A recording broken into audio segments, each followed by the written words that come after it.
hmm so Lolicon is a term. It's just an abbreviation of Lolita complex, so a Japanese sort of neologism, Lolita complex. That is misleading, though. So it is very difficult to start discussion about this because when you hear Lolita complex, immediately what comes to mind is the novel, and then of course the films and the cultural phenomenon that's so familiar to us in North America and Europe and other parts of the world. So I think we have in our mind that that's what Lolita complex means. It's basically that image of the older man who's lusting after a young girl. And in the case of the novel and film, it's pretty explicit that this is a sexual desire, and it ends up sort of with abuse, a horrific kind of relationship of abuse.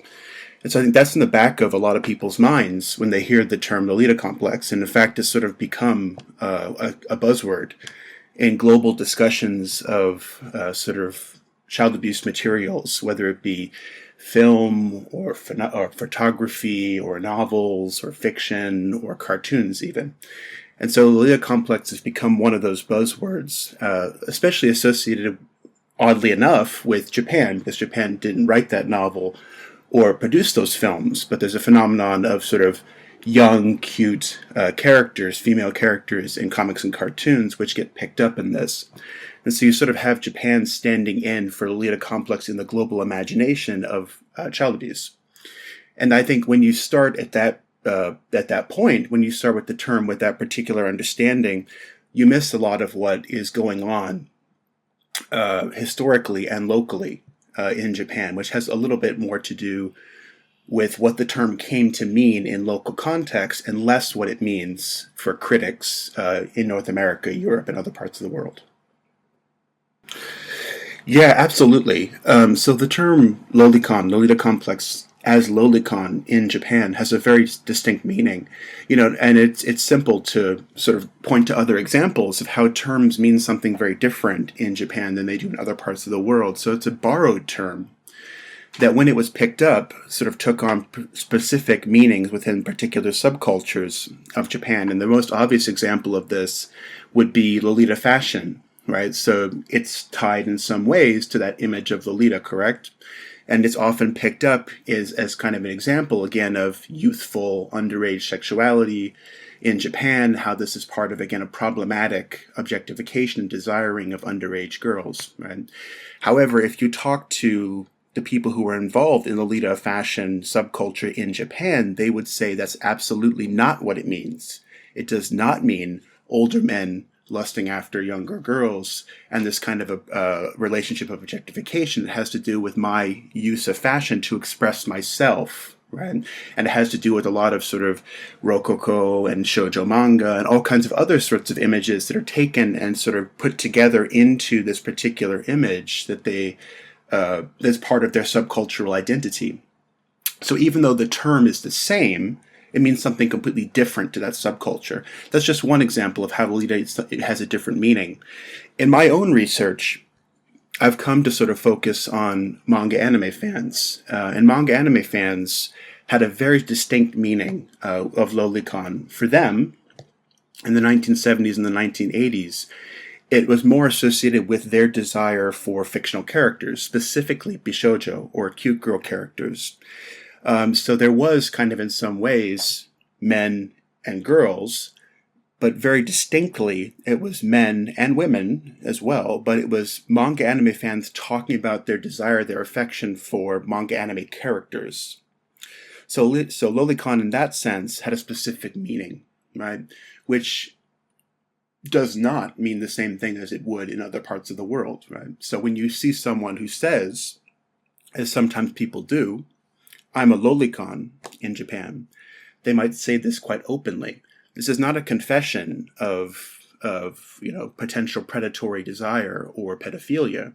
What they mean most often is I have affection for this particular kind of character, a manga anime character of a particular type, right? So in some ways, the words, I think, encourage us to think of it in a particular kind of way because we hear those words and we say, oh yes, I recognize that.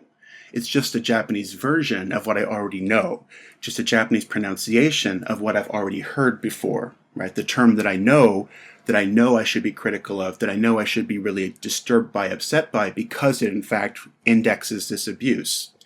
However, my research has sort of has put me into contact with so-called lolicon, with manga anime fans, for a long time.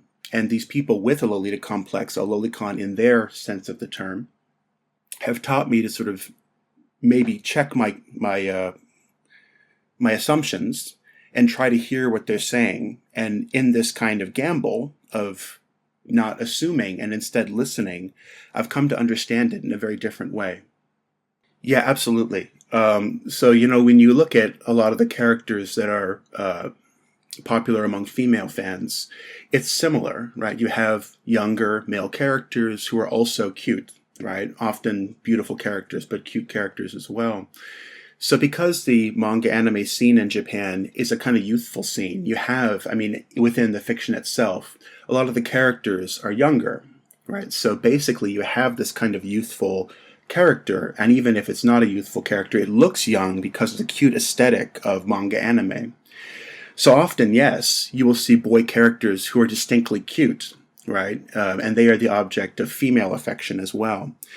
So I do believe that it's not necessarily or even usually limited to men, right? You have women who are producing cute girl characters, attracted to cute girl characters, men who are producing attracted to cute male characters, and so on. So I think, in fact, it is that diversity and flexibility of the identifications that makes it somehow quite distinct. One of your questions that you asked is, well, an example of what is the difference, and I'll give you one. So Saito Tamaki, who she mentioned, so Saito Tamaki, the psychiatrist, he gave me an example. He said, okay, there's a person who is drawing fiction.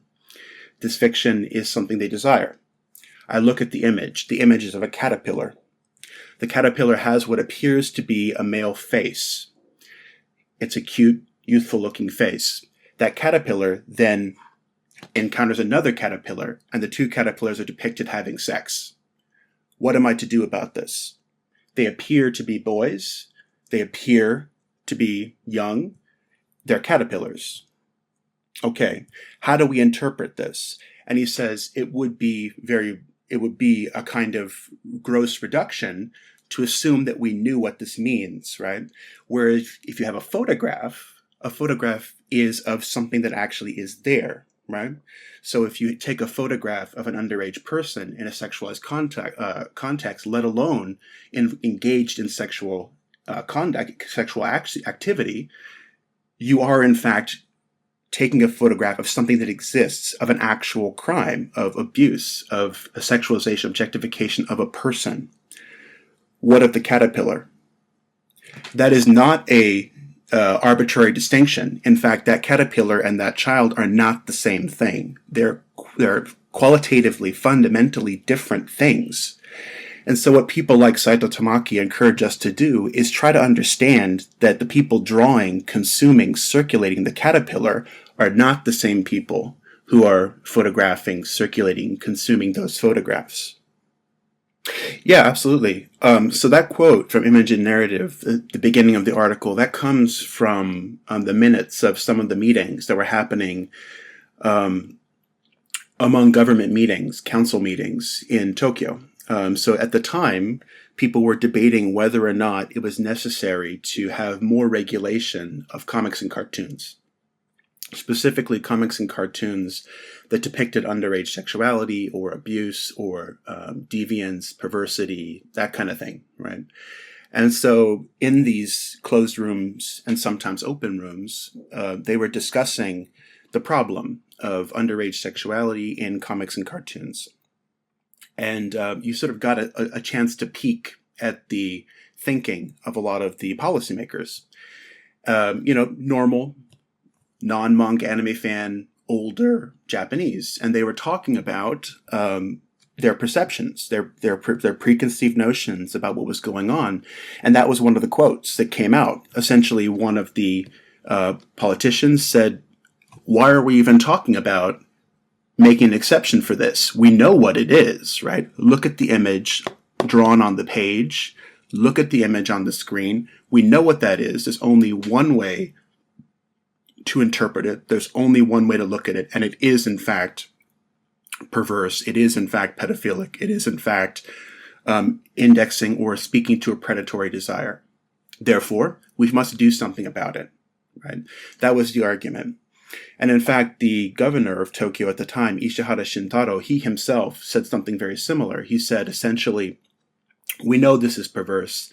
They know it's perverse overseas. Why are we allowing it? In fact, if you disagree that this is perverse, I don't want you in my city. So there was a kind of moral stance against the material, which it was a very strong, strident position that there's no way to read this any other way.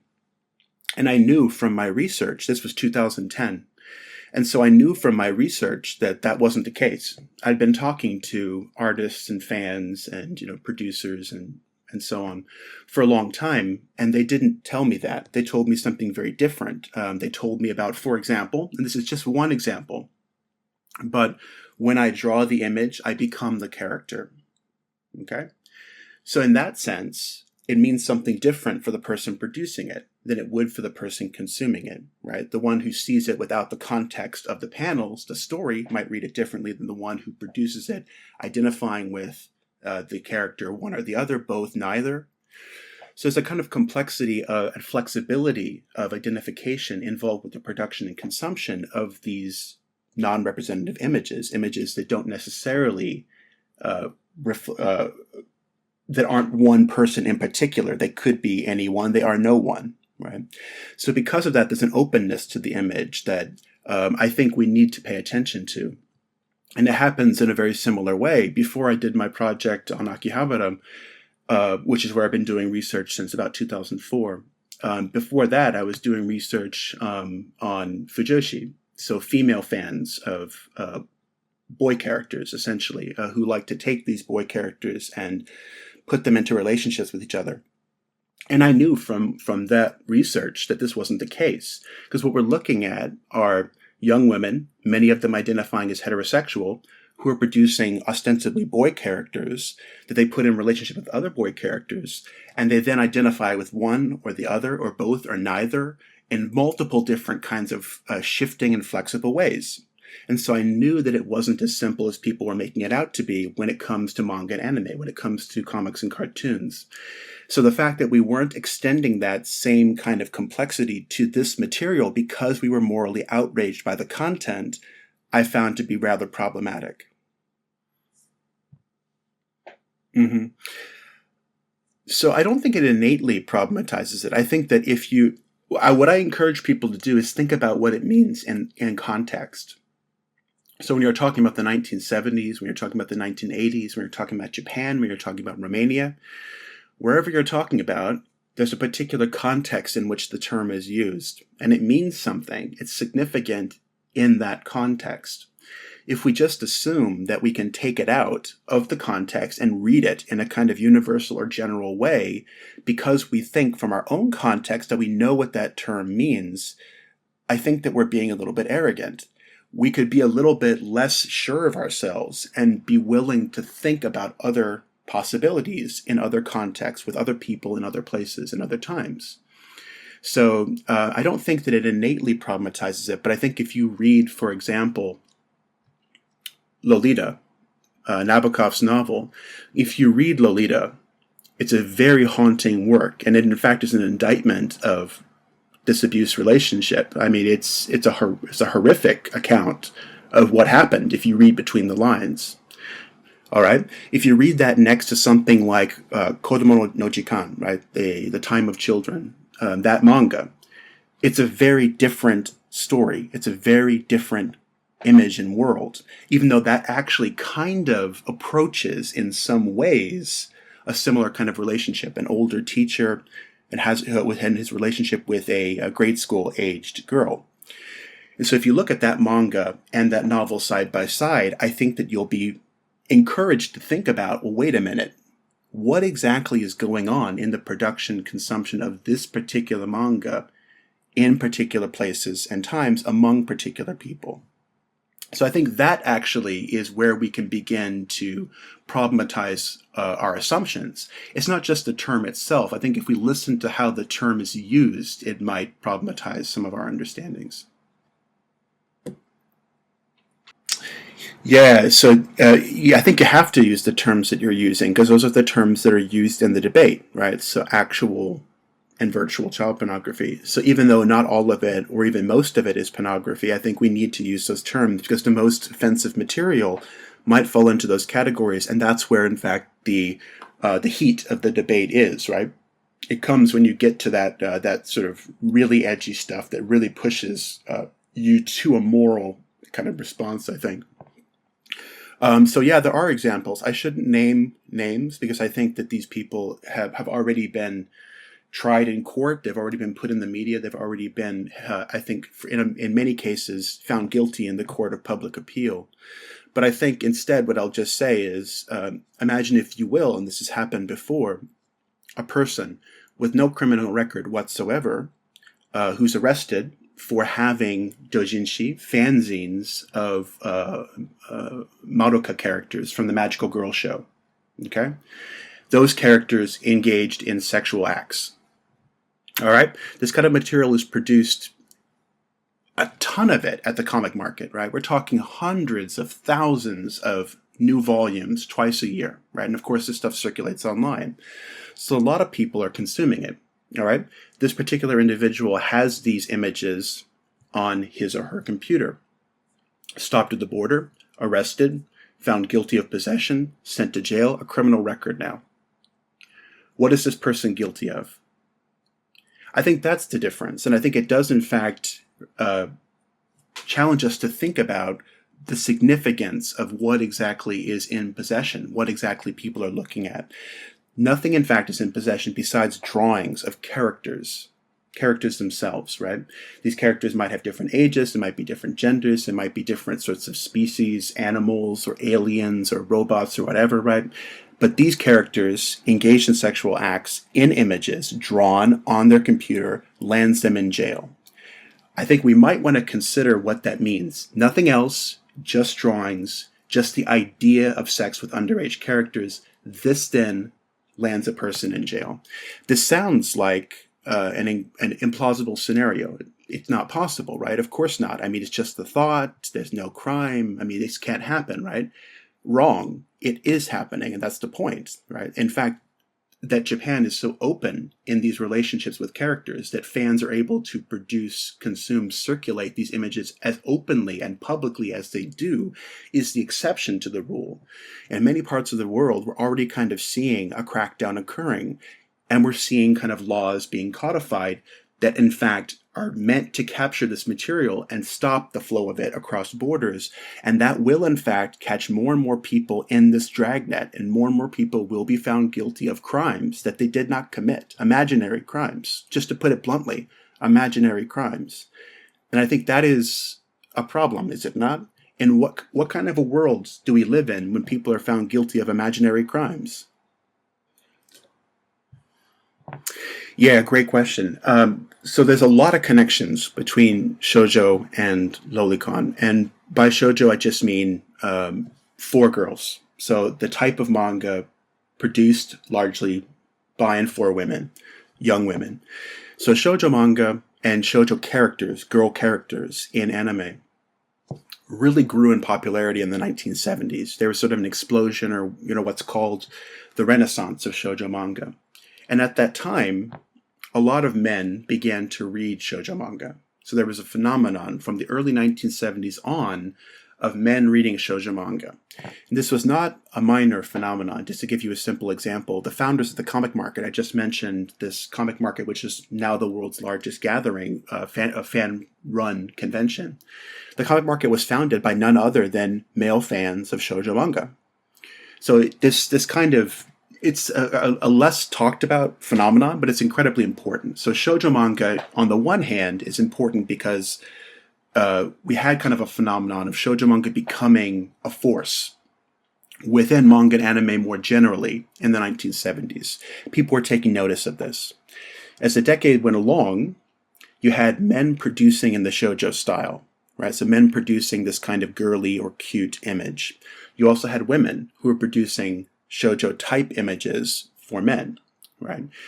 And so this kind of hybrid of a kind of shoujo type image produced by men and women for an audience other than young girls is essentially Lolicon, right? And the more you think about it, the more obvious it becomes.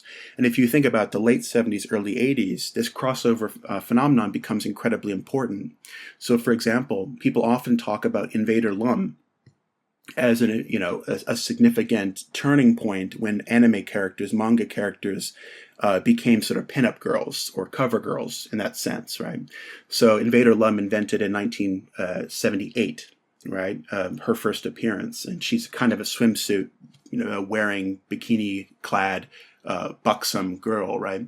Many people described her to me as a sex symbol or an icon or, my first love or the first bona fide anime sex symbol and all this kind of stuff.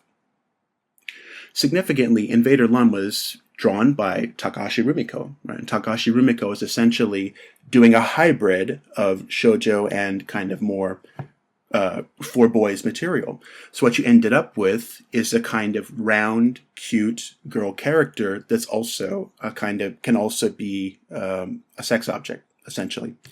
And that's to be shoujo, right? So if you look at Invader Lum, you can see that she kind of has that roundness, that cuteness, those large eyes that are so indicative of manga and anime more generally today, but originally was associated with shoujo manga. And so that kind of appropriation, if you will, or hybrid expression that came out of shoujo manga, that became bishoujo manga, that became bishoujo anime, that became bishoujo games, and then in general, sort of the mainstream, that kind of has deep roots to shoujo manga. And with Lolicon specifically, a lot of people have pointed out the connections. So if you look at Manga Buriko, which is considered to be sort of a flagship Lolicon magazine, right? It's where the term otaku was invented and all this kind of stuff, right? If you look at that magazine, a lot of shoujo manga artists were producing in that magazine, who were publishing young women, men who were sort of drawing as women, all kinds of stuff. In fact, the editor of that magazine, Otsuka Eiji, was attempting to produce shoujo manga for boys, or what he sometimes called new wave shoujo manga.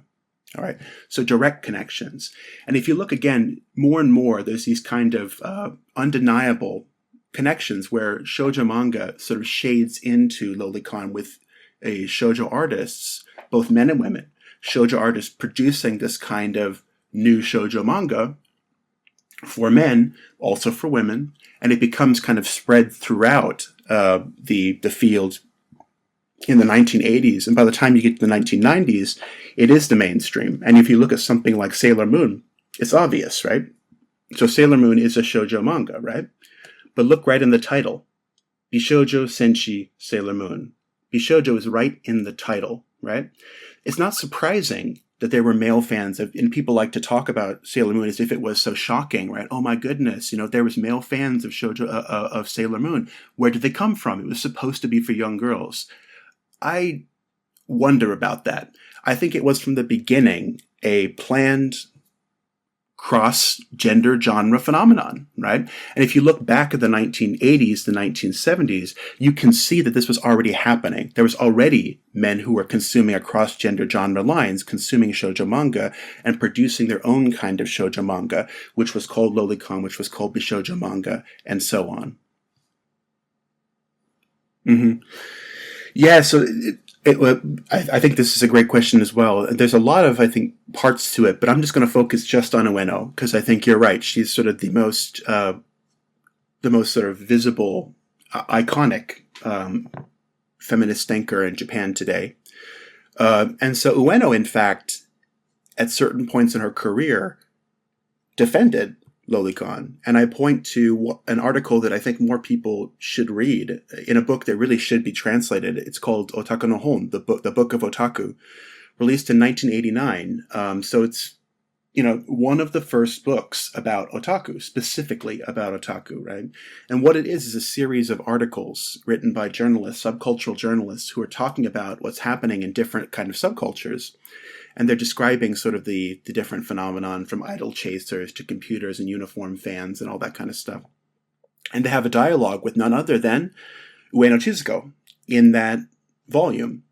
And it's an amazing discussion, because what they did, apparently, if you take the article at face value, is they put a pile of Lolicon magazines in front of Ueno, and they talked about them with her. And they're talking about yaoi, they're talking about boys' love, they're talking about sexuality, they're talking about heteronormativity, and they're talking about Lolicon, all in the same space. And it's an amazing discussion, because in fact, the one who's who's asking the questions, he's the one who at the end of the article is kind of, the dialogue is kind of like, well, wait a minute, but isn't it sort of weird? Isn't it strange? And Ueno says, well, why do you think that? I mean, why would you think that? So she ends up actually kind of, in a way, taking a stance where she's saying, well, wait a minute. I mean, isn't your kind of normative understanding of what good sex is or normal sex is, or isn't that kind of coloring the kind of assumptions you're making in your discussion with me right now? So she ends up actually taking a position in 1989, right, which is the year Miyazaki Sumu was arrested, by the way. That year, she takes a position where she kind of defends a little bit Lolicon. And she says something in that article which is kind of amazing. She says, looking at these images, I think that there is absolutely no way to confuse Lolicon, what she's looking at, remember. There's no way to confuse this with pedophilia. They're completely different things. That's a quote. Completely different things. So I think that her position has evolved over the years, but I think that, there's a lot of feminists, Fujimoto Yukari, Ueno Chizuko, and others, Hori Akiko, and many others besides, who in fact look at manga anime as a space of kind of freedom, free space to think, free space to express, free place to share, free place to work through your own identifications, your own complex kind of positionality, and your own complex desires. And they want that space to be as free as possible. And so in the 1989 article or dialogue, Ueno says something like, she's talking about boys love fanzines and Lolicon fanzines and magazines as well, and sort of describing them as part of the possibility of a shift in what it means to be a man, masculinity. And she talks about this in terms of a possible 1990s revolution of sexuality. Now, that revolution in sexuality, whether it came or not, let's put that to the side. But this kind of hopeful feminist position on the possibility, the potential of manga anime, including Lolicon, to shift kind of understandings of what it means to be a man, what it means to sort of have sex, what it means to sort of, all these kinds of things. That kind of discourse was there from very early. Now, in the 1990s, there was also feminists who were sort of aligned with an anti-pornography agenda.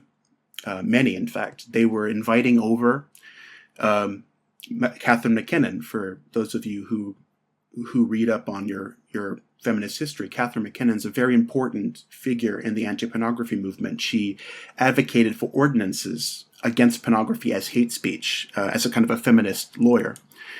So she was invited to Japan at sort of these feminist discussion groups, and she gave her opinion. Her works are translated into Japanese. She was, taken up as part of the harmful manga movement and all of this, right? So side by side, you have a kind of discussion of manga anime as bleeding into pornography, which is harmful to women and children, the standard anti-pornography position, and you have a kind of queer or sex-positive position from Ueno, who's saying, well, wait a minute, and Fujimoto, who are saying, well, wait a minute, I mean, manga anime is part of a kind of, in fact, opening up of sex into a kind of space of possibility and potential and movement and difference. A mesh of kind of identifications that don't necessarily match up with male and female, straight and queer and gay and that kind of thing. So I think that the positions, on Lolicon within the Japanese feminist community are diverse. And I think, we would do well to recognize that. There isn't sort of one monolithic, feminist camp in Japan. And by the way, feminism isn't dead in Japan, as people like to, like to say, right? Quip, there's no feminists in Japan. That's not true. Feminists are here, and they have a very nuanced position. And there's many of these positions that I think are in dialogue with one another, and in dialogue with manga anime creators and critics as well. And so that kind of emerging dynamic discourse is sort of what I'm trying to, in some ways, tap into and translate in a lot of the work that I'm doing right now. Sure. So at the time, in the early 1980s, there was what's called the Lolicon boom. And it's an important chapter in manga anime fandom, manga anime history in general in Japan. So, there's the Yamato boom, or the Matsumoto Reiji boom, and there's the Gundam boom, and then there's the Lolicon boom. Those three booms together from the late 70s to the early 80s created, essentially, contemporary modern manga anime fandom. It would be silly of us, I think, to try to focus only on the first two and ignore the third. It's an important part of the story. So if you look at the early 1980s, the word is everywhere. You have special discussions happening in Animage and Animec and all these different magazines, and they're all kind of using Lolicon in terms of a boom that's sweeping Japan. If you look at different companies, game companies and anime companies, production companies and film companies that are very respectable and would go on to be huge, like Enix, for example, were producing things that were using the word Lolita in the title, because basically Lolita was code at that time for manga anime sex, right? And there's simple ways to look at this. I mean, if you look at the first truly pornographic animation produced in Japan, what is it called? Lolita anime, right? Lolita anime. And it's not because all the characters are young, right? That's not exactly why it's called that. It's called that because essentially Lolita meant anime manga sex in this particular moment. And anime manga sex was everywhere in the early 1980s. So you have this series of the first series of pornographic animation, which is immediately copied by another studio that wants to make money. So they themselves produce a second series, also called Lolita anime. You have Lolita Syndrome as a game. You have anime and manga. So the so-called king of Lolicon, right, Uchiyama Aki, who I was fortunate enough to interview a few years back, Uchiyama Aki, called the king of Lolicon. He produced Lolicon work in Lemon People. Lemon People, literally on its cover, founded in 1981, on its cover, Lemon People said that we have Lolita comics, right? Lolicon comics. That's what we have in this magazine. So they're literally shouting it, to the rafters, right? Lolicon comics in this magazine. Come check it out. Hugely popular and influential magazine of the time. So Uchiyama Aki is publishing in Lemon People. He's also publishing in mainstream shonen magazines, right? So he's not like some minor marginal figure. In fact, he was publishing alongside, this is mind-blowing to me, he was publishing alongside Tezuka Osamu, as in Tezuka, the god of manga, Osamu. Uchiyama Aki and Tezuka Osamu published in the same magazine in the early 1980s. So in a way, I think we need to be aware of the fact that this isn't, like some minor blip on the radar. From the late 70s to the early 80s, there's a massive kind of movement around affection for fictional cute girl characters. And this kind of affection is a major part of the story of manga anime. And even the kind of people that we like to disassociate from this. So Tezuka Osamu, I just mentioned him. What about Miyazaki Hayao, right? Miyazaki Hayao. His characters were popular among this very same group of fans, right? They are producing Clarice fanzines about his character Clarice from Castle of Cagliostro, his debut film as an animated filmmaker, right? They're producing fanzines about that. They supported his rise with Nausicaa, the Valley of the Wind, which was published in Animage, right? So on the cover of Animage magazine, you had Bishoujo characters the people who are reading his comics were also voting for his characters in the character rankings in that very same magazine. In other words, Animage was a Bishoujo anime magazine in many ways, right? And Miyazaki was right there in the middle of it, all right? So over and over and over again, you can see these connections between, the mainstream, so-called mainstream, and this kind of phenomenon that people like to, think of as fringe or very marginal or very kind of, deviant in some ways. In fact, it was a big part of this. Gainax, right? Their very first Daikon film, right? What does it have in it? A Bishoujo character who very much fits into the mold of Lolicon, right? They would go on to produce all of their famous works, which center on, say it with me, Bishoujo characters that they focus on as a way to appeal to fans, including works like Evangelion, including works like Gunbuster, right? All of these different things. Oshimamoru, right? Oshimamoru is in many ways considered to be like one of the great auteur filmmakers, right? What was he making in the early 1980s? What's he making? Urusei Yatsura. He's making an anime series that features a cute girl character, which was a phenomenon among manga anime fans. She was their pinup girl. That's where he got his start, right? Producing or directing the series, the anime series. His debut as a filmmaker was Urusei Yatsura, the first one, right? Only You. Okay? He goes on from there to produce Ghost in the Shell. But this particular moment of the late 70s, early 1980s, that moment is fundamental, crucial, in fact, to our understanding of contemporary anime. And if we ignore it or try to sort of, box it out as saying, well, it was just, some sort of strange minor thing, I think we're doing a disservice to history, and we're kind of hobbling ourselves in our understanding of what exactly went on and what is going on to this very day, because you have a kind of ongoing discussion, I think, among the people who tuned into that and the people who tuned out of it. So Oshii and Miyazaki tune out of it.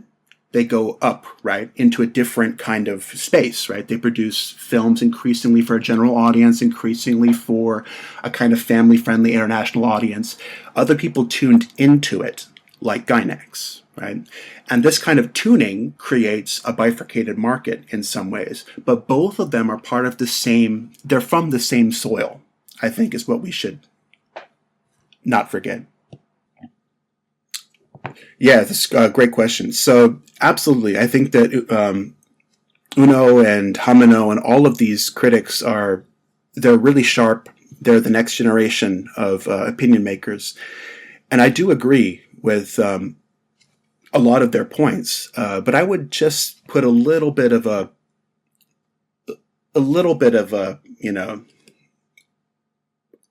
footnote on that and mention that yes, Kuki-kei and Nichijou-kei were extremely important. Going from the 1990s to the 2000s, you see a lot more of this, right? Especially in the early 2000s, it becomes, a notable phenomenon. Some of the biggest hit series are kind of this sort of everyday, dialogue-driven, kind of cute, funny, soothing, atmospheric animation, right? And that kind of looked for a while like it was going to overtake the whole scene, right? But if you look at anime today, that's not what you see. So, I mean, I would just put a little, asterisk on that and say that it was really important as kind of a new addition in some ways to the anime landscape. But if you look at it today, you still see a very diverse market, a lot of story-driven stuff, a lot of, action, a lot of psychological thriller, a lot of drama, a lot of romance. So not all of it is just kind of, K-On, right? Of course, K-On and that kind of work stands out as being a particular kind of, animation that is, I think, very iconic for sort of being about nothing, right? It's sort of about just hanging out and drinking tea and relaxing with your friends, just cute girls doing cute things, right? Ooey, ice cream, that kind of thing, right? Rolling around on the floor. So you get a sense of a lot of, I think, what they're talking about in works like that, but that's not the whole story. So what I think it kind of added to it was the realization that characters are super, I mean, it already was known, but really that you can, in some ways, drive a franchise with just characters. Just that, right? If you just sort of put the characters forward and sort of make them appeal to the audience almost directly, right? Almost directly appeal to the audience, that can actually be enough to sell Blu-ray discs, to sell merchandise, and to sort of get the fans going and to sort of support your production, right? So if in the past you had kind of the appeal to fans through like an OVA, right, where I'm going to sell you an episode of Megazone 2-3, and you're going to buy it because you want the story, right? So you're going to buy this SF world in pieces, right? Now you might be, well, I'm going to give you a little bit more, an episode of them on the beach, and if you want it without the blurs, then you're going to buy the Blu-ray, right? So you're kind of more or less marketing the characters in this way. Right. And the original broadcast is like an advertisement in some ways for the character merchandise, for the better quality stuff that you can purchase if you want. So I think it cues us into a particular, I think, business model. But it also, I think, isn't as important as some people will sometimes mention. So we're coming up to right now, I mean, talk about, anniversaries. We're coming up to the 1-year anniversary of Yuri on Ice being aired, right? I mean, it's hard to believe it's only been a year, but that anime kind of changed the landscape in many ways, with so many people getting so excited about anime. Only 12 episodes, right? It's a very short anime. One cool, focuses on figure skating, right? And in some ways, it is a character-driven show, but it's also a story-driven show. It's just a very small story. It's a story about a person's psychological difficulties, their anxiety, their relationship with others, and how they grow, right? In small ways, through their interaction with others. So if you look at it that way, Yuri on Ice is not actually a small story, and it's not exactly Kuki-kei or Nichijou-kei or anything like that. It has the elements in this other kind of smaller story, which was a huge hit because it took those lessons of really focusing on characters and having them appeal to the audience through these moments. For example, seeing Yuri on the toilet crying. That is a really important moment because you really see the character, right? And you see this kind of moment where you and the character kind of are almost in a direct kind of affective relationship. I think that's what Nichijou and Kuki-kei really did. And it kind of, I think, cued in the creators to the importance of really getting the audience to feel with the character, right? To move with the character. And I think that's the real revelation of it. And I think if you look at anime today, you can sort of see a lot of those you can see a lot of the impact that it had, right? It's not just, the number of Kuki-kei, Nichijou-kei works that kind of give us a hint to how important it was. I think it's the kind of increasing focus on characters that you saw from the late 90s to the early 2000s and how that kind of got folded into contemporary manga anime.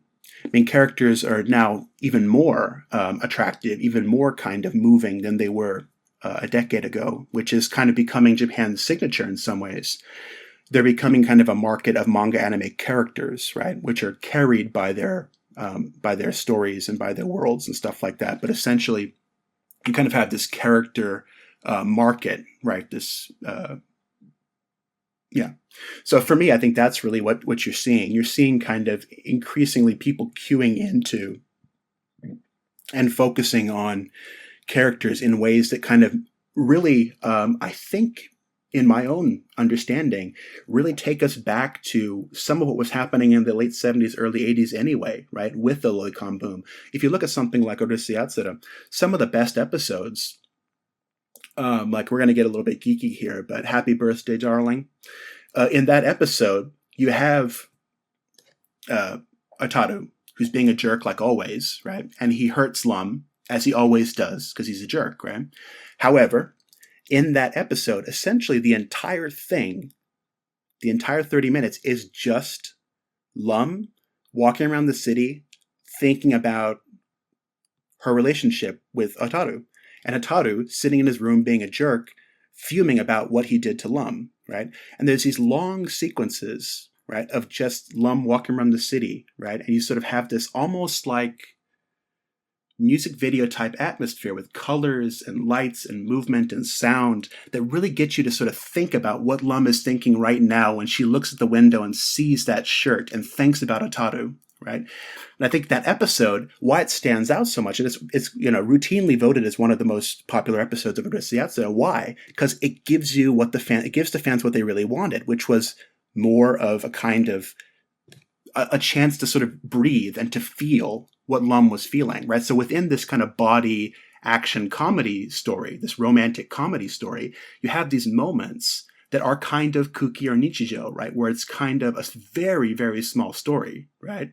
In many ways, but it's also crucial. And so I think people are tuning into that more and more as they understand that Lum was important because she was, I think, a character with depth, with feelings that people began to move and feel with.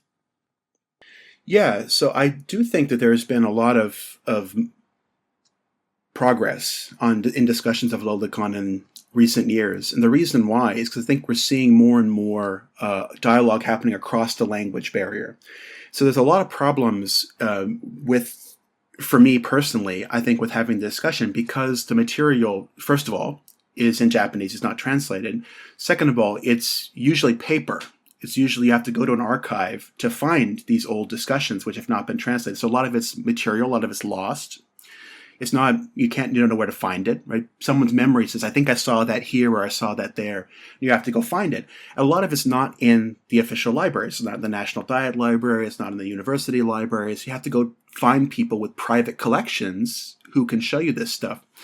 But I think we're seeing now more and more of that stuff coming out because we're seeing researchers who are doing that translation work. We're seeing Meiji University investing in the subculture archive, and they're going to do an even bigger archive in coming years where they sort of make the comic market archives available and all this stuff. There's going to be decades of work to do to, catalog all of this and make it available, to translate it and all of that. But I think these are huge steps. We're seeing, I think, increasingly more people who have access to the resources to become informed. And I think that's what we needed from the beginning. I think that it's just that this kind of Lolita complex, that phrase, especially in English, I think has such a strong association with the novel and the film and with the cultural phenomenon as we know it in North America and Europe and other parts of the world, that it's hard to have a discussion about anything else, right? You sort of immediately assume that you know what it is.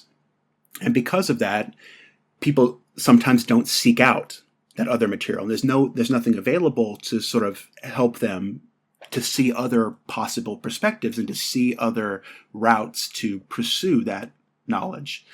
So I think that we're seeing now that those routes becoming cleared, and we're seeing people pointing to those places and say, well, what about this? What about that?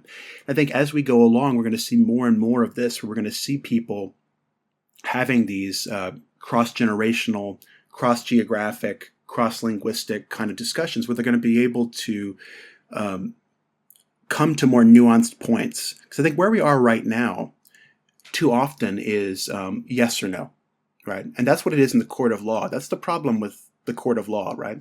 Essentially, it's combative, right? It has to be guilty or innocent, yes or no, legal or illegal. That's simple, right? So when that's the frame for Lolicon, when it's being put on trial, too often you say, well, if it's yes or no, then no, right? If it's legal or if it's legal or illegal, then legal, illegal, I mean, right? If it's good or bad, bad, right? So I think what we need to do is get it out of that particular framing, right? Get it out of that, putting it on trial and say, well, wait a minute. I mean, do we even know what we're talking about when we put it on trial? And often I think we don't, right? The images aren't usually available. The discussion is usually not in our language. It's not available to us. We don't have access to the creators or the consumers or anyone involved, right? So we end up basically formulating kind of assumptions and working with assumptions, right?